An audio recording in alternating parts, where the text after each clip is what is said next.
எதிரெதிரே நீயும் நானும் எதுவரை இந்த ஊடல் போகும் விழி வழியே என்னுள் காதல் சொல்வதே நடா விடை தெரியா பேதை நெஞ்சை கொள்வதே நடா பூவே பூச்சூடவா பூவே பூச்சூடவா பூவே பூச்சூடவா பூவே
நானும் எவ்வளவோ முட்டாளுங்களை பார்த்துருக்கேன்.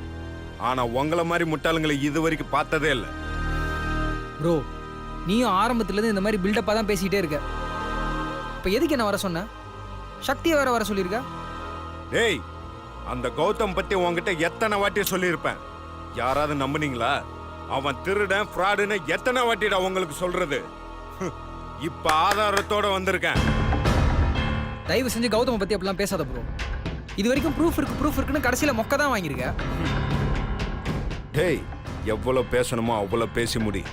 அதுக்கப்புறமா நான் அவனை பத்தி சொல்றேன். ஏன் சும்மா பேசிட்டு இருக்கீங்க? ஏதாவது ப்ரூஃப் இருந்தா அதை சொல்லுங்க. ப்ரூஃப் வேணுமா உங்களுக்கு? அவனுக்கு ஏற்கனவே கல்யாணம் ஆயிடுச்சு.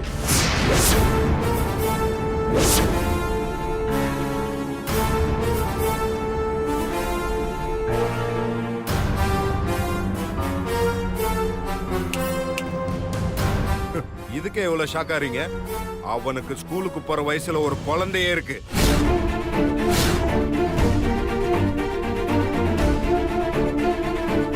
அந்த குழந்தைய அவன் தான் டெய்லி போய் ஸ்கூல்ல விடுறான்.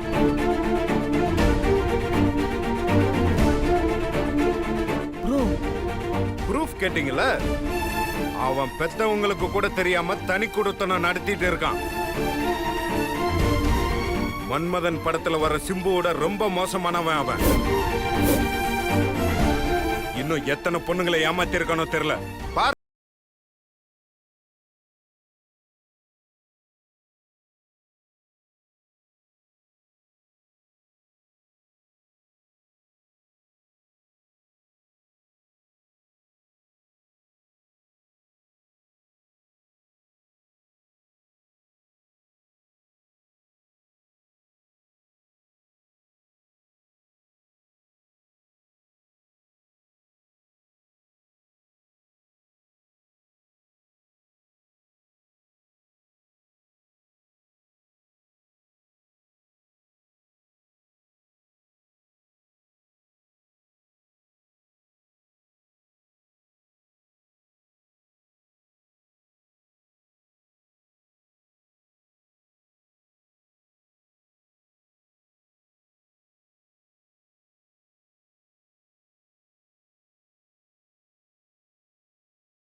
டேய், இதுல தான்டா இருந்தது. ஒரு நிமிஷம் இரு.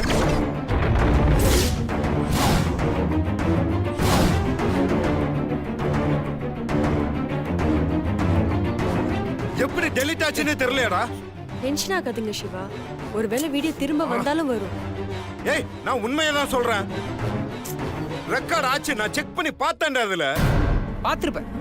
ரெக்கார்ட்லாம் நல்லா தான் ஆயிருக்கும். ஏன் கௌதமுக்கு கல்யாணம் ஆனது மட்டும் இல்ல, அவர் 100 பொண்ணுங்களோட இருக்கிறத கூட நீ பார்த்திருப்ப. டேய் புரியாம பேசாத. Bro calm down bro. இது ஒரு வகையான மனநோய் ப்ரோ. இத சைக்காலஜி தியரியில காண்டு ஃபோபியா, கடுப்பு ஃபோபியான்னு சொல்லுவாங்க. டேய் அதெல்லாம் ஒன்றும் பிரச்சனை இல்லை ப்ரோ. என் கல்யாணம் மட்டும் முடியட்டும், நானே உன்னை டாக்டர் ஷாலினிட்ட கூட்டு போறேன். டேய் என்ன நக்கலா இருக்கா உனக்கு? கலாய்க்கிறியா? உன்கிட்ட பேசி பேசி எனக்கு டயர்ட் ஆயிடுச்சு ப்ரோ. கல்யாண மூட்ல இருக்கிறேன். நீ எப்ப பார்த்தாலும் அந்த கௌதம் பத்தி பேசி பேசி என்ன அறுத்துட்டு இருக்க. அப்போ என்னை நம்பல நீங்க? 2 பேரும் என் கூட வாங்க, நேர்லயே காட்டுறேன் வாங்க.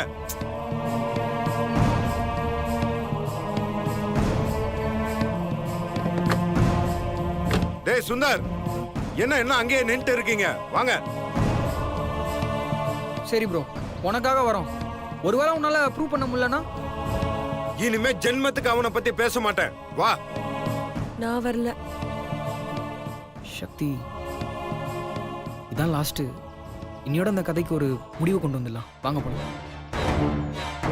வாங்க.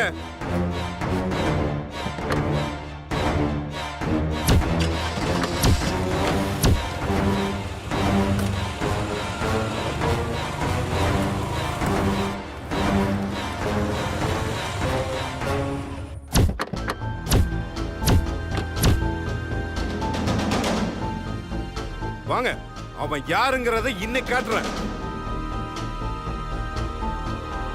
மேடம், மேடம், எங்க போனாங்க? ஹலோ, யார் நீங்க?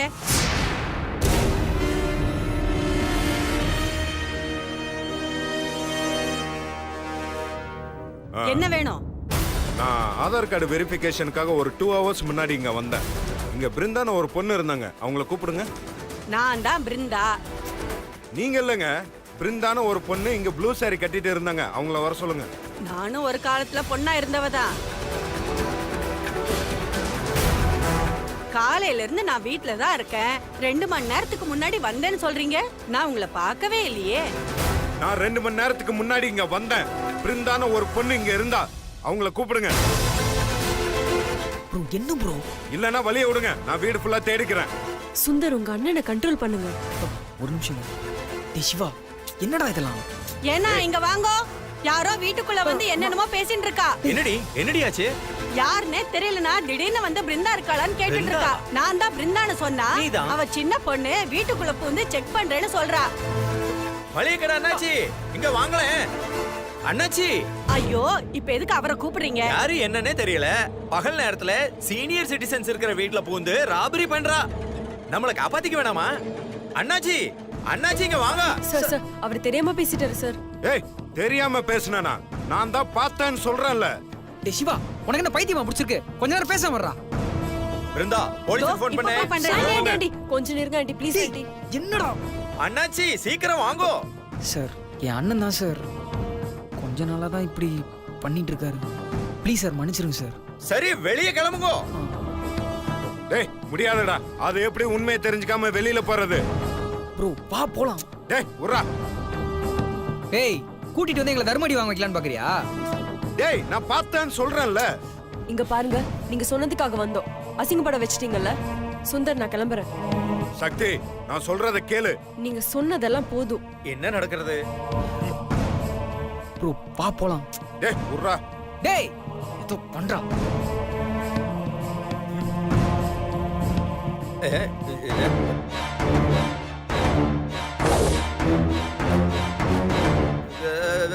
அண்ணாச்சி, டேய்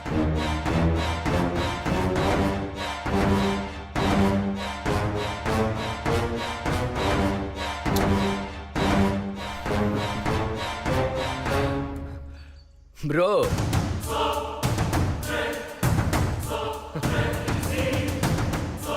என்ன ப்ரோ மெர்சல் ஆயிட்ட போல இருக்கு?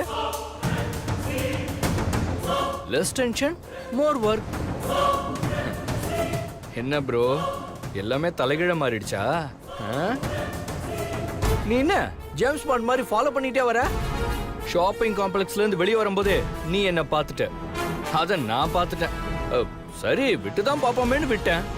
ஐயோ, அதுக்குள்ள ஆதார் கார்டை செக் பண்ற மாதிரி வருவாராம், வீடியோ எடுப்பாராம், சுந்தர் சக்தியை கூட்டு வந்து பஞ்ச் டைலாக் வேற பேசுவாராம். தம்பி என்ன இதெல்லாம் இதெல்லாம் செய்யணும்னா அதுக்குன்னு ஒரு முகராசி வேணும். திடீர்னு கிரிமினல் ஆயிட முடியாது ப்ரோ. டேய் உன்னை என்ன பண்றேன்னு பாரு. ஹலோ, உன்னால ஒண்ணுமே பண்ண முடியாது ப்ரோ. இவர் நான் தான் அந்த குழந்தைக்கு அப்பா. தெரிஞ்சு என்ன பிரயோஜனம்? உன்னால ஒன்னும் பண்ண முடியாது. ஆமா ப்ரோ, நீ சோஷியல் மீடியால ரொம்ப வீக்கா இருக்க. கொஞ்ச நேரத்துக்கு முன்னாடி இந்த வீட்ல திடீர்னு ஒரு மாமாவும் மாமியும் முளைச்சாங்களே, அவங்க யாருன்னு தெரியல. என்ன ப்ரோ நீ இந்த பஞ்சாயத்து சீன் எல்லாம் பின்னாடி உட்காந்துருப்பாரு பழைய டிராமா ஆர்டிஸ்ட் ஒருத்தர் சுந்தர வடிவேலண்ண, அவரு தான் அது. அந்த அம்மா ஹீரோயினுக்கெல்லாம் பாட்டியா நடிப்பாங்க. என்ன ப்ரோ நீ இது கூட தெரிஞ்சுக்காம இருக்க? தம்பி தம்பி எப்படி இருந்துச்சு? வாங்க வாங்க, சூப்பர், பிரமாதமா இருந்துச்சு. நான் எதிர்பார்த்ததை விட அசத்துட்டீங்க போங்க. உங்க நடிப்பு திறமைய தமிழ் சினிமா மிஸ் பண்ணிடுச்சு. உங்களை பாராட்டி உடனே என்னால அவார்ட் தர முடியாது. ஒரு நிமிஷம் இருங்க. என்னங்க, இதுல 25,000 ரூபாய் இருக்கு. என்ன தம்பி 10,000 தான் பேசுனீங்க, 25,000 கொடுக்குறீங்க? நீங்க குணத்துல கோயில் கோபுரத்தை விட வசந்துட்டீங்க. என்ன தம்பி எங்க பெர்ஃபார்மன்ஸ் உங்களுக்கு பிடிக்கலையா? என்னதான் இருந்தாலும் கௌதம் தம்பி மாதிரி பாராட்டுற மனசெல்லாம் உங்களுக்கு இல்ல தம்பி. டேய் இனிமே ஒரு வார்த்தை பேசுன கொன்னுடுவேன் உன்னை. என் முன்னாடி நின்னு பேசுறதுக்கு உனக்கு தகுதி கிடையாது.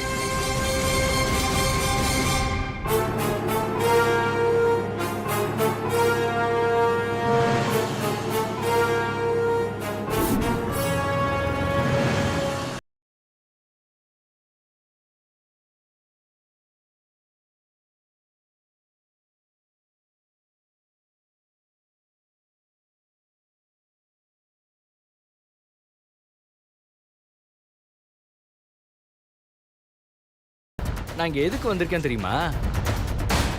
நீ ஒரு வீடியோ எடுத்திருப்பியே, அது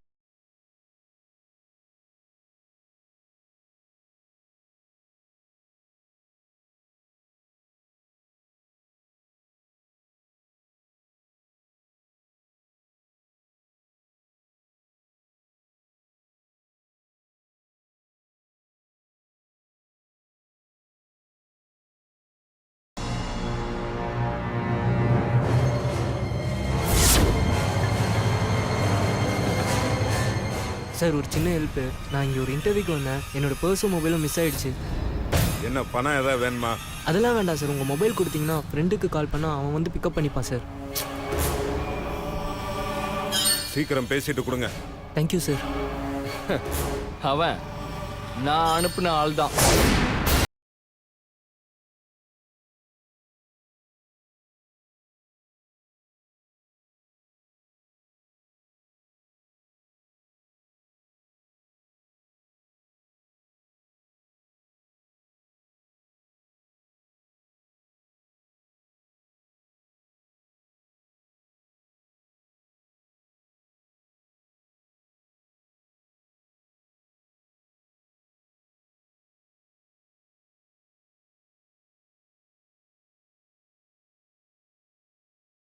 அதுக்கு உங்களுக்கு தான் நான் தேங்க்ஸ் சொல்லணும். டேய் கூடி சீக்கிரம் நீ யாருங்கிறத மத்தவங்களுக்கு காட்டுறேன்டா. தாராளமா காட்டுங்க ப்ரோ, நான் என்ன வேண்டாம் நான் சொல்றேன். Do it. பட் எல்லாமே மீனாட்சி கழுத்துல நான் தாலி கட்டி முடிக்கிற வரைக்கும் தான். அதுக்கப்புறம் உன்னால என் பக்கத்துல கூட நெருங்க முடியாது. டேய் அதையும் பார்க்கலாம்டா. நீ மீனாட்சி கழுத்துல தாலி கட்டுறதுக்கு முன்னாடி உன்னோட மொத்த சுயரூபத்தை எல்லாருக்கும் காட்டுறேன். காட்டுங்க பிரதர். இன்னும் 2 நாள் தான் இருக்கு கல்யாணத்துக்கு. என்ன யோசிக்க முடியுமோ நல்லா யோசிங்க. ஆனா ஒரு சின்ன கண்டிஷன், ஏதாவது புதுசா யோசிங்க ப்ரோ, அப்பதானே அதுல ஒரு கிக் இருக்கும். இப்பத்துல இருந்து கல்யாணம் வரைக்கும் நான் தான் ஹீரோ. அதனால கண்ணாடி போட்டுக்கிறேன். பட்டா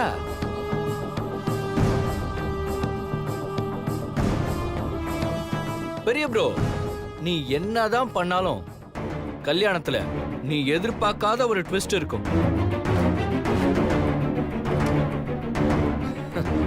பாய்.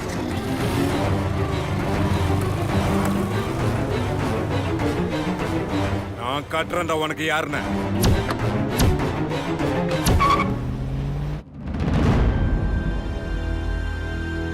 அம்மா இந்த ட்ரெஸ் எனக்கு நல்லா இருக்கா? நீ அந்த கல்யாணத்துக்கு வரலனா இன்னும் நல்லா இருக்கும். எதுக்குமா என்ன கல்யாணத்துக்கு வரக்கூடாதுன்னு சொல்ற? நீ வந்தா நான் அங்க அவமானப்பட்டு நிக்கணும்டி. ஏமா இப்படி எல்லாம் பேசுற? எனக்கு புரியல. உண்மையாவே உனக்கு புரியலையா? புரியலன்னு தான் கேக்குறேன், சொல்லுமா. நீ கல்யாணத்துக்கு வந்தா நம்ம சொந்த பந்தம் தெரிஞ்சவங்க எல்லாரும் உன் பொண்ணுக்கு கல்யாணம் எப்பன்னு கேட்பாங்க. நான் என்ன பதில் சொல்லுவேன்? என் பொண்ணு ஒருத்தனை கல்யாணம் பண்ணணும்னு ஒத்த கால்ல நிக்கிறா. ஆனா அவன் இவளை கல்யாணம் பண்ணிக்க மாட்டேங்கிறான். பொண்ணு அடிச்சு வளர்க்க தெரியாம மரம் மாதிரி நின்னுட்டு இருக்கேன்னு சொல்லவா? இதுக்குதான் என்ன கல்யாணத்துக்கு வரக்கூடாதுன்னு சொல்றியா? நான் எதையோ நினைச்சு கன்ஃபியூஸ் ஆயிட்டேன். சரி, அப்படி நீ என்ன நினைச்ச அது சொல்லு. உனக்கு என்ன?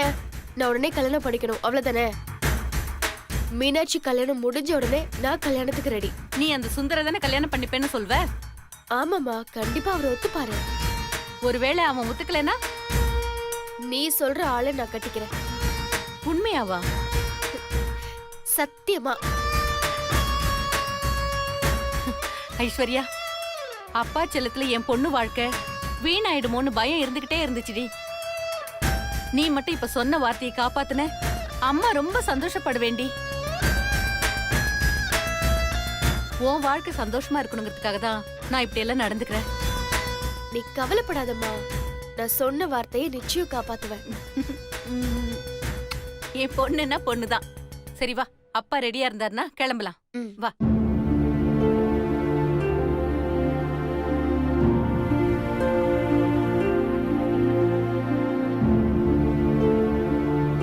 என்னங்க இன்னும் பேப்பரை படிச்சிட்டு இருக்கீங்க? சீக்கிரம் போய் ரெடி ஆகுங்க. நான் எதுக்கு ரெடி ஆகணும்? என்னங்க இப்படி கேக்குறீங்க? கல்யாணத்துக்கு போக வேணாமா? கல்யாணம் நாளைக்கு தானே. அதுவும் நாம போலனா மாப்பிள்ளை தாலி கட்ட மாட்டானா என்ன? இல்ல பொண்ணு தான் பெரியப்பா இன்னும் வரல, கழுத்தை நீட்ட மாட்டேன்னு சொல்ல போறானா?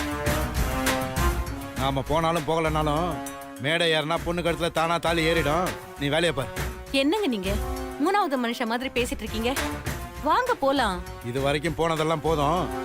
நீங்க கல்யாணத்துக்கு போங்க, நான் முகூர்த்த நேரத்துக்கு வந்து தலையை காட்டுறேன்.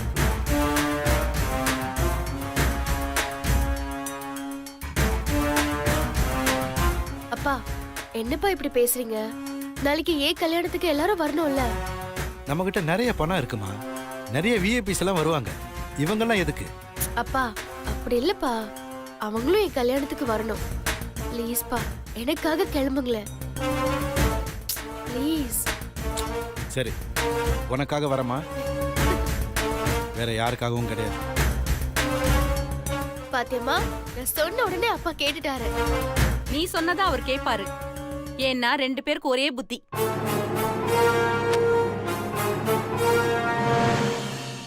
வாமா ஐஸ்வர்யா. ஆ, அம்மா வரல? ஆ, அப்பாவும் அம்மாவும் மீனாட்சிக்கு நகை வாங்குறதுக்காக கடைக்கு அப்படியா? போயிருக்காங்க. அடுத்து உன் கல்யாணம் தான். இங்க பாருங்க, கல்யாணத்துக்கு வந்தோமா இருந்தோமா போனோமான்னு இருக்கணும். எதுக்கு தேவையில்லாம பேசிட்டு இருக்கீங்க?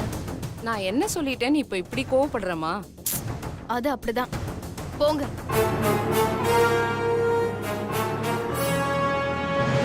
ஐஸ்வர்யா, வா வா வா. என்ன இங்கே நின்னுட்ட?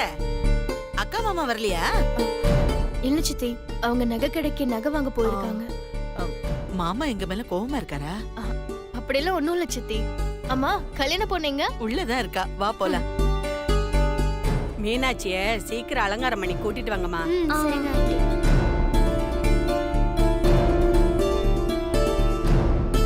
கரெக்டா தான் இருக்கு.